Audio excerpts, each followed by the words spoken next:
Besties, grab yourself something to drink or snack on because today we will be talking about a lot of books for a book haul.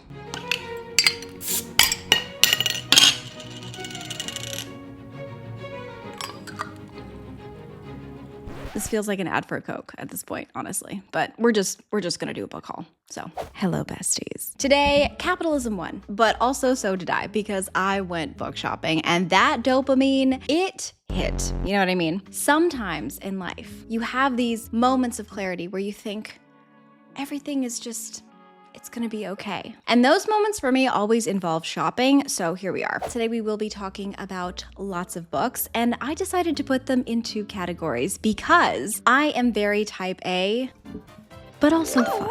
The categories are so random. They're actually like genres, but I tried to make them have cool names, so here we go. The first category is I'm hungry and I want my own cooking show. The next category is books for weird girls who have strange and unusual taste.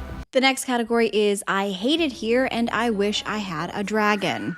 The next one is classics for classy That's me. Category number 5, these are not, I'm not gonna do these in order, but category 5, books that I would like to be reading by a pool somewhere. Next is books to read to look hot, mysterious, and interesting on a train, aka literary fiction. And then finally, the last category I came up with is I'm bored, so I want to read about murder. There you go. If my calculations are correct, I think that is 7 different categories with various amounts of books. Let's go ahead and jump right into literally any category. Like, we're not going in order, so I'll just pick one and I'll continue to drink my Coke. You guys, I don't know what it is about this, but this little Coke bottle, I now feel like I have my whole life together. I don't, but I feel like it. Let's go ahead and start with the very first category, classy books for classy bitches. Okay, so first of all, there's only 2 in this category, but they are both stunning. I decided that this is the year that I wanted to read East of Eden. I do have a vlog, so that'll be coming out soon, but spoilers, it's the best book I've ever read in my whole entire life. I decided to treat myself when I read this book and get like a cute little cover, you know what I mean? For no reason other than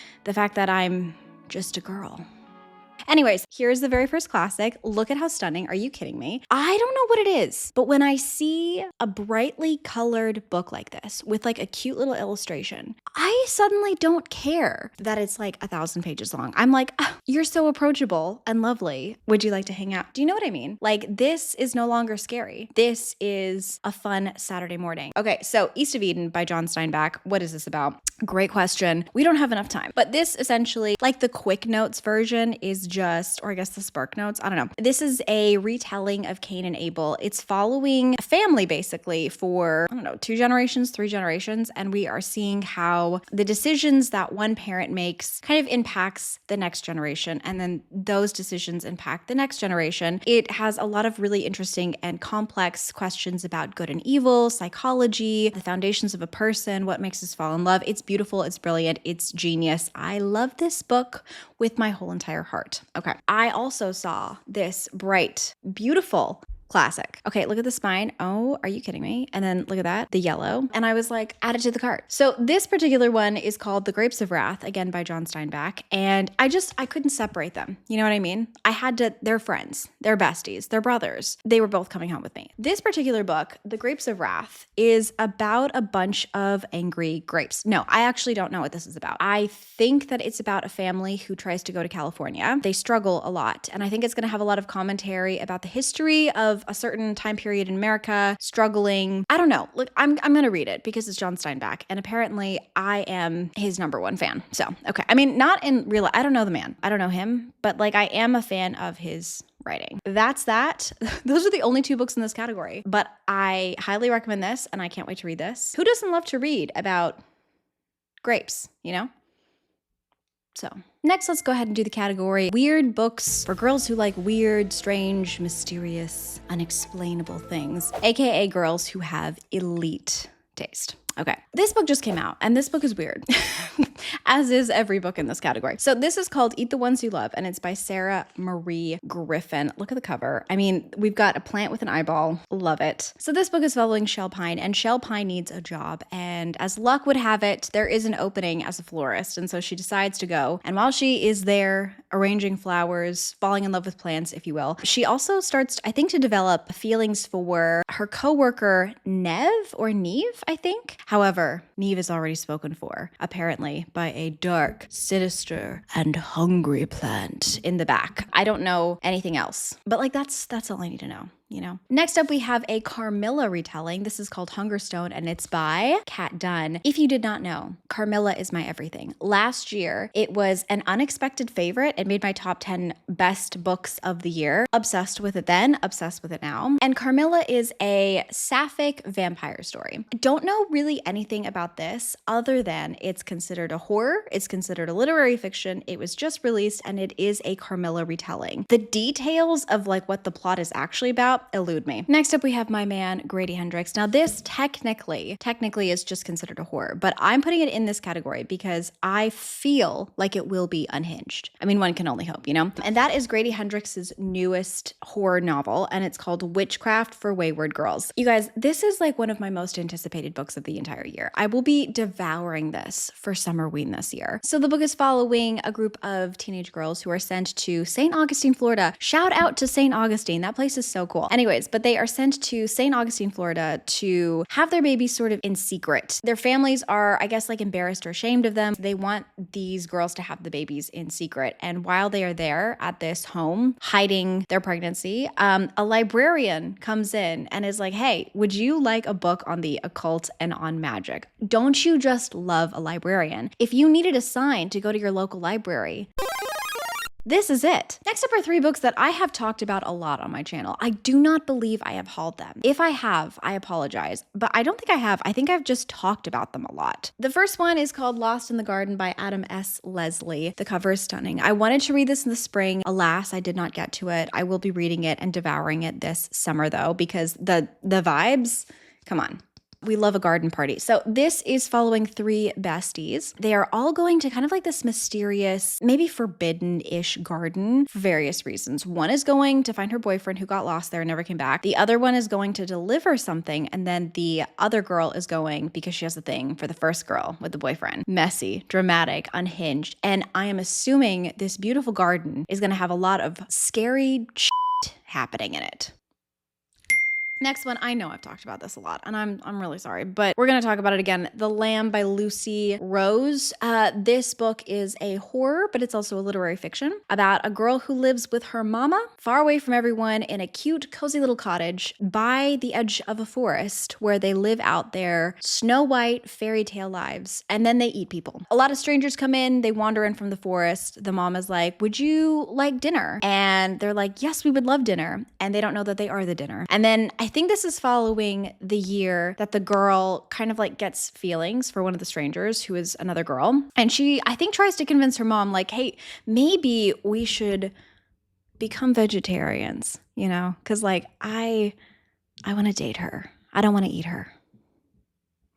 So, and then the final one is Pennance by Eliza Clark. This book is kind of like following a true crime podcasty style situation where we are trying to figure out what really happened to this girl who was murdered supposedly by the girls in her town. And supposedly it's like a jealousy thing. I've heard it's really good. And also I've heard that Eliza Clark is really, really good. She just came out with another like short story collection. I will be buying that as well. And that's it for that category. So let's move on to the next category, which is, I forgot the categories. Oh my gosh, the I want a cooking show one, and I'm hungry.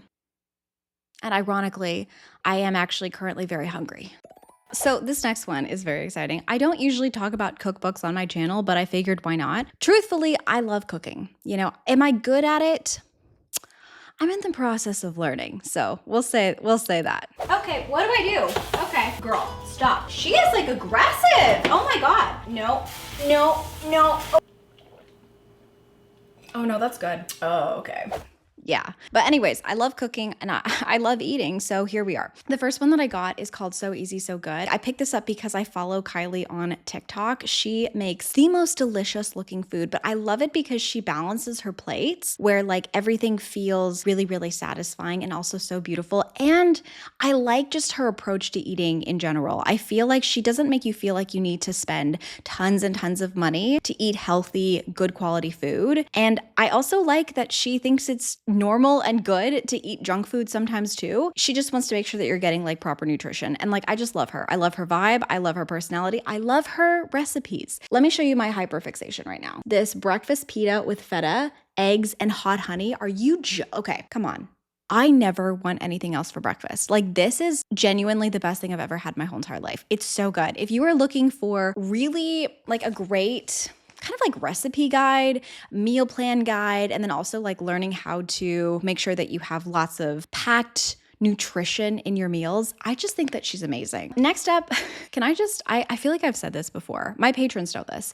I'm obsessed with tinned fish. I'm not even joking you. I don't know what it is. It's the packaging. I think the packaging gives me dopamine. Also, it is tasty. So I decided to buy 2 different tinned fish cookbooks. Also, side note, whenever I talk about tinned fish, I always think of one of my friends / patrons, Danny. So Danny, if you're out there, shout out to you. Maybe you will like these tinned fish recipe books as well because I'm obsessed. Okay, so the first one is the one that I was holding up. It's called Tin to Table, Fancy Snacks Recipes for Tin Enthusiasts. And these are just different ideas, snacks, appetizers, food that you can do with tinned fish. I know that this is so niche, but if that is you, I really like this recipe book so far. And then the newest one that I just purchased, it's beautiful, it's stunning, it's gorgeous. It's called the Fishwife Cookbook. Look at how stunning.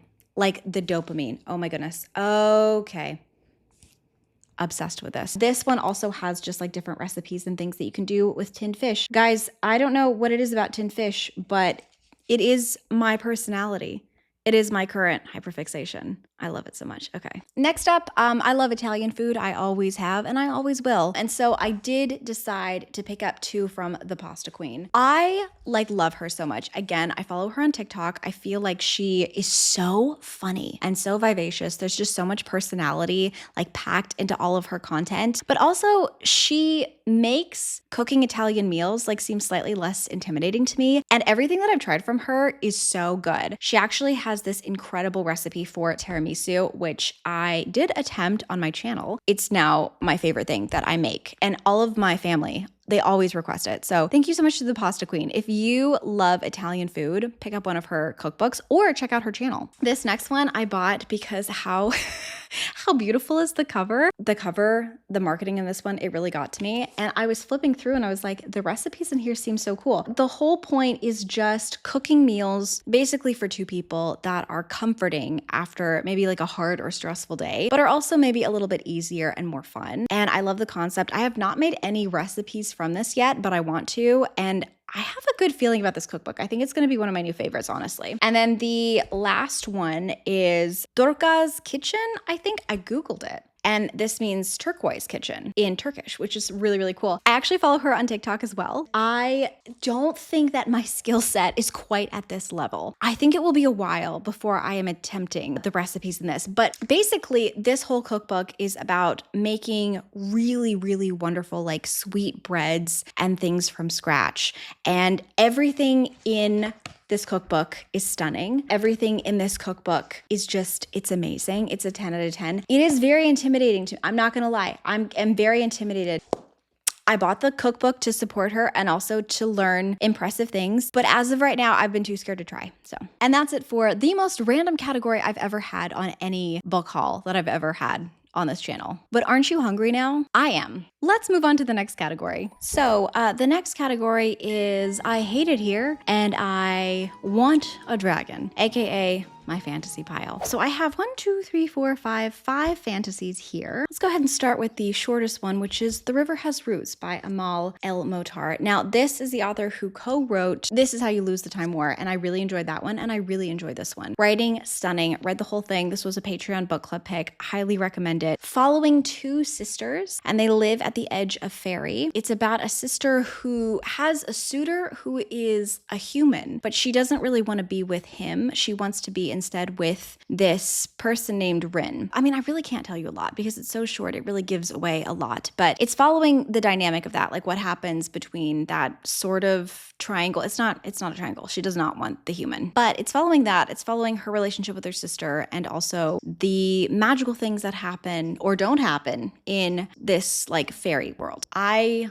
loved it. Beautiful, stunning, gorgeous. Read it. Next up, we have a book called Water Moon by Samantha Soto Yambo, I think. So this book is following Hannah, and Hannah, she just inherited sort of like the keys to a pawn shop where she is now going to be taking over. At this pawn shop, people sell and buy lost memories, I believe. But then on her first day of the job, unfortunately, it has been broken into. One of the most important items is missing along with her father. Next up, we have an Olivia Blake one. I love Olivia Blake. This particular one sounds so messy. It sounds amazing. It's like rich people drama, but plus magic. What more could you want? We're following 3 siblings and their father has just died and he's mega wealthy and mega magical. And this is about the inheritance. So they're trying to figure out, I guess, like who's going to inherit his seat. I don't know what that means. This next one I've also read and I'm obsessed with. It's called Our Infinite Fates and it's by Laura Stephen. This is a YA book. This is going to be in my top 10 best books of the year. This is phenomenal. It's beautiful. It's fantastic. It killed me. It brought me back to life. It's everything you need and more. This book is following 2 people, Evelyn and Arden, and Evelyn and Arden are kind of cursed that they are each other's true love, but that one of them, mostly Arden, will kill the other one in every single lifetime before a certain age. I think before the age of 18. We kind of follow them in this particular lifetime when Evelyn is determined to not be killed no matter what the cost. And so she's trying to avoid her true love, but she also doesn't know who her true love is because they change genders in every lifetime. They don't look the same. By the time she finds out that it's Arden, it's like too late and then she dies. It's so good. It sounds toxic and it is, okay? It's very toxic. It is a true enemies to lovers, but I'm telling you, this is one of the best books I've ever read. It's not going to be for everyone, but it was for me. Okay. And then the last one is another Patreon book club pick. If you want to, you can join us. We are reading this over the summer. It's called The Will of the Many. I'm very excited to read this. This is a really thick fantasy and it's a little bit of like a dark academia-esque kind of a thing. There is an elite magic school and we have our main character. I don't know if it's Viz or V. It's VIS, but she is trying to, I guess, pretend to be one of the elite, but really she's there to solve a murder. I mean, I didn't need to know anything else. You've charmed me. Okay. Next up, let's talk about some murder. Let's go ahead and start with the very first one, which I think is actually set in summer. It's called So Thrilled for You, and it's by Holly Bourne. And this sounds so messy. This kind of reminds me of like Real Housewives of Beverly Hills kind of vibes. I don't know. I'm very excited. So we're following, I think, like a group of 4 friends who have all been besties since college. And they get together, I think, for one of them because one of them is about to have a baby. I think one of the friends like throws a baby shower. But there are tensions in the group, okay? I guess when they are together, like the house is set on fire.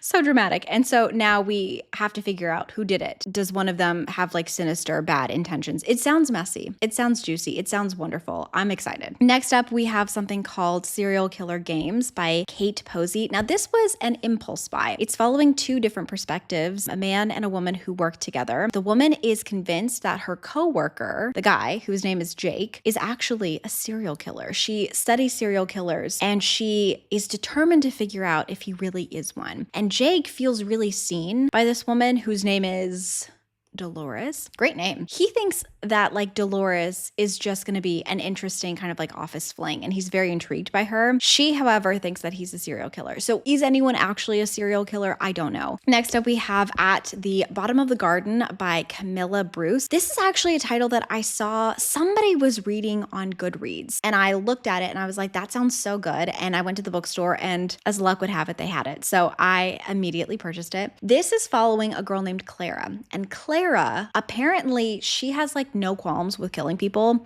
I don't. Like all of the mysteries and like thriller books that I read, a lot of them have people who are just like that unhinged. They just do not like, does no one else have anxiety? Slash morals, obviously. I can't even kill a bug, but like also Claire's just cool with it. Like, is she not afraid of like concept. I don't know. I can't relate, but like I think it'll be fun to read about. So anyways, Clara has no problems with killing people, and she does it apparently all the time to get ahead. And then I guess like her sister dies, and according to her sister's will, she is going to be the legal guardian of her two nieces. Now she doesn't even really necessarily like kids, but she sees that she can benefit from this because the children both have like a large fortune, and so she's like, let me take care of them, let me be their legal guardian, give them love and attention, and then maybe I'll get some money. However, what she does not expect is that the two girls, her nieces, Lily and was it Rose? Lily and Rose? Lily and Violet. So close. Lily and Violet, they can see dead people. No, seriously, they can see ghosts. This freaks Clara out because she kills a lot of people. Doesn't that sound fun? Okay, this next one, it's a dark academia book. I don't understand the synopsis well enough to explain it to you, but I'm going to try really, really hard. It's called The Dollhouse Academy by Margarita Montemore, I think. So the book is following Ivy, and Ivy is kind of like a prodigy at this dark academia-esque elite boarding school for people who want to do the performing arts in some capacity. I don't know. I think that means like acting, maybe singing, dancing. I'm not sure. But she is kind of like the star of this place, right? And she has stayed back for a really, really long time, helping other students kind of like come into their own. There are two girls there who worship the ground that Ivy walks on, but they're also really jealous of her. Things are happening that are more sinister that no one is talking about. And I'm pretty sure one of the girls is trying to crack the code and figure out what's actually happening at Dollhouse Academy. She doesn't know. Neither do I. And then this last one kind of feels a little bit more like a cozy murder mystery, but I don't know. Maybe it'll be scary. It's called This Is Not a Game by Kelly Mullen.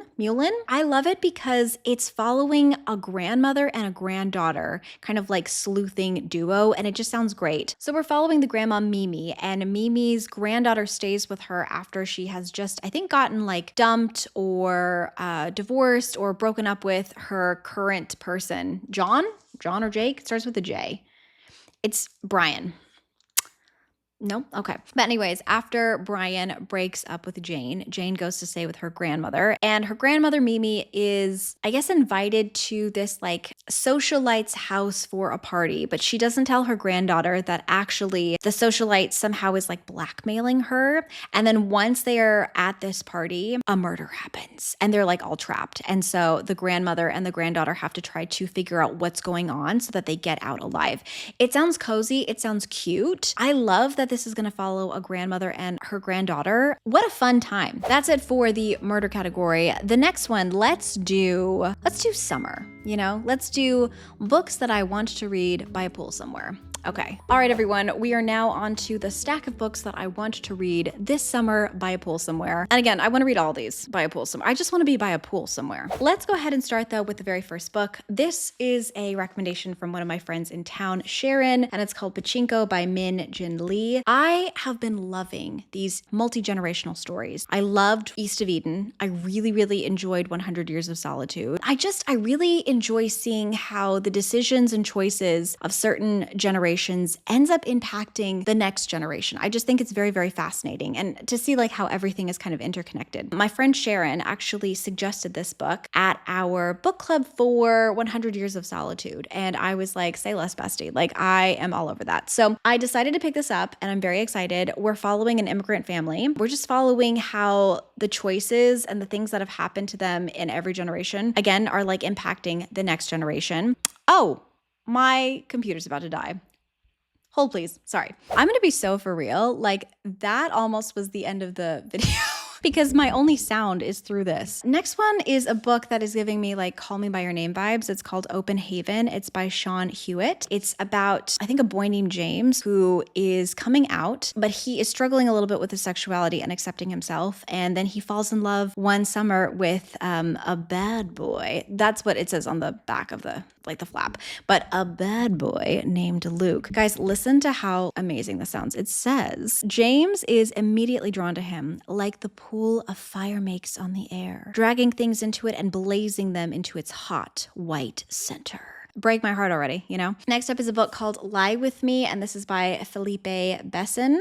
Besson, and it was translated by Molly Ringwald. This I actually read for a book club, and I purchased it for a book club, and I loved this book. This was beautiful. We're following Philippe, and we're following his first love, the first time that he fell in love when he was a boy with another boy. We're following kind of like the tragedies of life that like split them apart and how he remembers his first love very fondly. And it's beautiful and stunning and tragic, and it'll make you cry. It made me cry. The next one I have here for Hot Girl Summer is Olivetti, and this is by Allie Millington. This is a middle grade. I think everyone should read more middle grade, including myself. I love middle grade, and I think that summertime is a perfect time for like a cute little middle grade. This is actually following the perspective of a typewriter. As soon as I read that, I immediately was intrigued. I love my own typewriter, Calliope. The typewriter's name is Olivetti, and Olivetti has just been donated to a thrift shop because no one in the family uses Olivetti anymore, tragically. And then the typewriter finds out that the mom of the family has gone missing. And he believes that he can actually help find the mom because she was typing mysterious things. And so I think Olivetti tries to help crack the case, possibly by typing mysterious letters. Doesn't that just sound so fascinating and unique and cool? I'm excited. This next one here, the cover reminds me of Little Miss Sunshine, which is one of my favorite movies of all time. And it's called The Road to Tender Hearts by Annie Harnett, maybe. I love the cover. And also it just sounds so quirky and fun and interesting. Apparently it's like a dark comedy. Yeah, it says a darkly comic and warm-hearted novel about an old man on a cross-country mission. This is following PJ, and PJ's life is sadly falling apart, but he is sent a beacon of hope when he finds out that his high school sweetheart well, this sounds dramatic now and kind of creepy, but he reads in an obituary that her husband passed away, and so now she's single, and he's like, here's my chance. So he decides to go on a cross-country road trip to try to find his old high school sweetheart and woo her. Along the way, his grandkids come, his daughter comes, a nursing home cat named Pancakes comes, and it's just about their shenanigans going across the country as he tries to find his high school sweetheart and profess his love for her. And then the last one in this stack is an Emily Henry book. I love Emily Henry, especially in the summertime, and it's called Great Big Beautiful Life. I've heard that this gives Evelyn Hugo vibes, and I'm here for it. So we're following two writers who both go to like this little island to interview a mysterious heiress named Margaret. And Margaret apparently is going to let one of them write her biography exclusively, but not both. And they're not allowed to like talk to each other about what information she gives them. And she gives them different information. So like they have missing pieces to her life, and she wants to see which one is going to write her story better. Like by a pool somewhere, this is it. This is all I need. This and a little sweet treat. So seriously, Coke should sponsor me. Last category is interesting books for interesting girls so that we can look mysterious and cool and hot on trains. So this is the literary fiction category, aka books that will make you seem so cool if you read them on a train. So let's go ahead and start with one of the newest releases that I just picked up. I'm very excited about. This is the author of My Husband, which is ironically the tripod of today. Yes, you are on the biggest stack of books ever. This is by Maud Ventura, author of My Husband, and it's called Make Me Famous. This is translated. Originally, it was published in French, and we're following a woman who was obsessed with becoming famous. And she is now telling all of the juicy, gossipy bits to what happened to make her famous. You've got my attention. Next up is a book that I purchased for a book club that happened in February. It's called Homebodies, and it's by Tembe Denton Hurst, I believe. This has a criminally low rating on Goodreads. I think that this is 5 stars. Now, the first time I read this, I did think that the main character was kind of insufferable, and you're not really gonna like the main character as much just because she's kind of a jerk to her girlfriend, and her girlfriend is the sweetest person in the whole wide world. I have found that it's kind of hard to like someone who is mean to someone who's nice. I don't necessarily think that the main character is likable for that reason, but I do think that this has such great commentary on so many different things, and it is a 5-star book. In my opinion, the writing is really, really moving. I think that there is a lot that the author isn't saying, but is saying, and I just think it's a very smart book, and I think that it deserves a higher rating on Goodreads, honestly. We're following Mickey, and Mickey is working at a kind of like a fashion magazine almost. She is a writer for the fashion magazine, and she is fired unfairly from the magazine. And she decides that she is not going to take it. And she writes this really, really compelling and important piece, and she tweets it. And it's about microaggressions and racism in the office, because she's the only Black woman at this kind of like fashion publication. And then after she's fired and after she submits this or like tweets it, she ends up kind of like spiraling. She self-sabotages her relationship. She goes back to her hometown. She may or may not start a fling with her old flame, who in my opinion is really toxic and not that great. And it's just about her not really being unhinged, but just kind of feeling lost and trying to find herself after being unfairly treated at her workplace. I will say a lot of people said on Goodreads that the reason they rated this kind of low is because they wanted this to focus more on the racism and the microaggression. And I think that's fair, because I think that's a really, really important part of the story.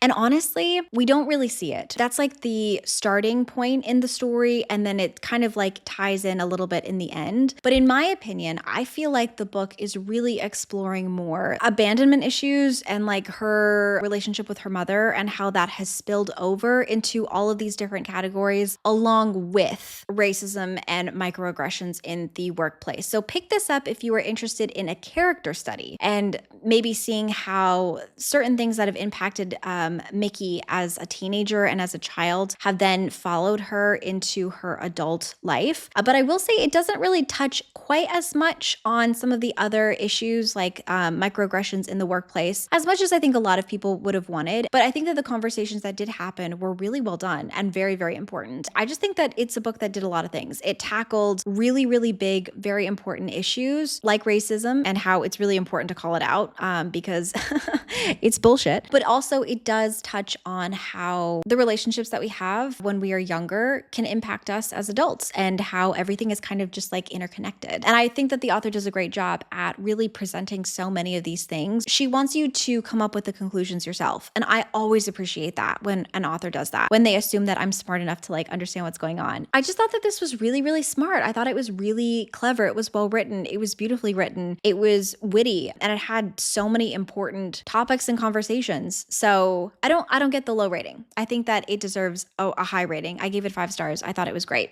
You should read it. This next book. Have you ever picked up a book where like the back gives you nothing? I don't know what the hell this book is about. I bought this book because so many people rave about it and because I want to read something by Joan Didion. I don't know what the hell this is about. The back gives me nothing, girl. This is called Play It As It Lays by Joan Didion. Hear me out. Like, listen, set in the moral limbos of Hollywood, Las Vegas, and the Mojave Desert, Play It As It Lays remains more than 40 years after its original publication a profoundly unsettling novel, riveting in the exploration of a woman and a society in crisis. So what is it about? A woman and society in crisis. Babes, that's like 90% of the books that I'm talking about today. And like, they're all vastly different. Like, what is this? I don't know, but I will be reading it. This next one also it doesn't really have a synopsis on the back. I think that is a mistake. So on the back, we have lots and lots of starred reviews and reviews of publications raving about this book. And I purchased it because so many people are saying that this is genius, this is brilliant. And I was like, absolutely, I'll purchase it. And then I bought it and I was like, it doesn't say what it's about. This particular book is following a couple, basically. I think the relationship is actually abusive as well. And it's following them as a couple, their communication, and also how their culture and the impacts of the tragic things that they have gone through then impact the relationship. I can't give you a lot more because unfortunately there's not a synopsis, but I've heard that this is really, really spectacular, that the writing is fantastic, that it's beautiful and moving and haunting, and so many people love this. I think it's going to be really great. I think it's going to be a hard book too. Please check trigger warnings because the relationship, I believe, is abusive, but I think it's going to be great. I'm excited and nervous because I'm sure it'll make me cry. The last book is The Capital of Dreams by Heather O'Neill. Heather O'Neill wrote one of the best books I've ever read in my whole entire life, and it was my number 2 best book of last year. It's called When We Lost Our Heads. When I heard that she had a new book, I was like 100% yes, absolutely. It's called The Capital of Dreams. We're following a girl named Sophia, and Sophia has a brilliant writer mother named Clara. Apparently, some sort of a war breaks out, and Clara smuggles her latest manuscript out with her daughter Sophia when the children flee the capital or something. However, when Sophia tries to leave in a safe manner with all these other kids, her life is in danger. She has to run for her life, and in the process, she loses her mother's manuscript. That's not good. And it says, how can 14-year-old Sophia, with her tin ear and enduring love of ancient myths, ever hope to win her mother's love? So she's very determined to find this manuscript, because I think that she feels like if she can't, her mom will just disown her, which is heartbreaking and horrible. But anyways, I'm very excited. I can't wait to read it. That's that. Well, besties, that's it. Those are all of the books for today's book haul. I hope you enjoyed it. I had so much fun with today's book haul, and I had so much fun shopping. Thank you so much for watching. Thank you so much for being here, for supporting me. I love all of you so much. The emoji of the day is a cherry. And my question of the day is, what is your number one most anticipated book for the summer? What can't you wait to read? Drop it down below. Maybe it'll give me another excuse to go shopping. Who knows? A huge thank you to all of my patrons over in Foxenwood. I love you guys so much. And a huge thank you to all of you for your support. I love you. I care about you. You make my day. You make my whole year, honestly. And I hope that you are having a fantastic day and that you will have a fantastic summer. Until next time, book lovers, keep your head in the clouds and your heart in a book, and I will chat with you very soon. Bye!